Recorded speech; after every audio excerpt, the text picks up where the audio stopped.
কবরের আযাব ভীষণ ভয়ঙ্কর। আল্লাহ নবী সাল্লাল্লাহু আলাইহি ওয়াসাল্লাম হাদিসে বিস্তারিত কবরের আযাবের বর্ণনা দিয়েছেন। আল্লাহ তাআলা কোরআনে বলছেন, ওয়া মিন ওয়ারাইহিম বারযাখুন ইলা ইয়াউমি ইউবআসুন।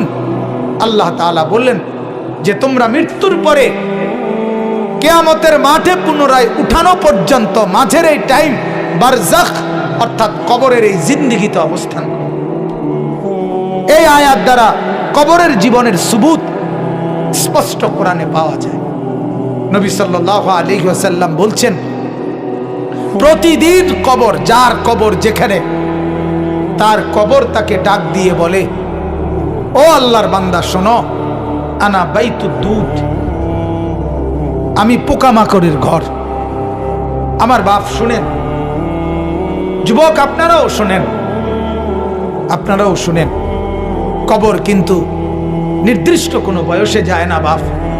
প্রতিদিন কোলের বাচ্চাও কবরে যায়, 90 বছরের বুড়াও কবরে যায়, 16 বছরের 20 বছরের তাকড়া জওয়ানও কবরে যায়। কবরস্থানে সব ধরনের লাশ আছে। এজন্য কবর ডেকে বলে, ও আল্লাহর বান্দা আমি পোকামাকড়ের ঘর,